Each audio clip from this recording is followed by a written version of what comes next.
বাংলাদেশে একটা চাঁদ দেখা কমিটি আছে, ঠিক আছে। কালকে দেখলাম এরা সুঙ্গা মুঙ্গা লইয়া প্রচুর পরিমাণে দৌড়াদৌড়ি শুরু করছে, ঠিক আছে।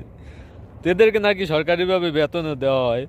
তো এদের আসলে কাজ কি? যেহেতু প্রাকৃতিক একটা নিয়ম আছে যে কি সৌদি আরবে যদি আজকে রোজা হয়, কালকে বাংলাদেশে রোজা, ঠিক আছে।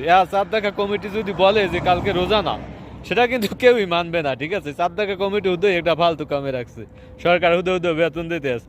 তো যেহেতু সৌদি আরব চাঁদ দেখতে আছে আমাকে গিয়া, তারা একদিন পালন করবে, পরের দিন হইতে আমরা পালন করবো, সেটা হোক ঈদ, সেটা হোক কোরবানি, সেটা হোক রোজা, যা কিছুই হোক, ঠিক আছে। তো যেহেতু এই জিনিসটা সৌদি আরব ফ্রিতে আমাদেরকে করিয়ে দিতে আছে, তো আমাদের আসলে কি দরকার আছে এই চাঁদ দেখা কমিটি রাখার?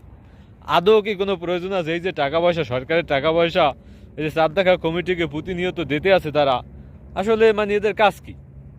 যেহেতু কোনো কাজ করার দরকার নেই, টাকা পয়সাটা আমরা অন্য কোনো খাতে ইউজ করতে পারি, ব্যারিস্টার সুমনকে দিতে পারি।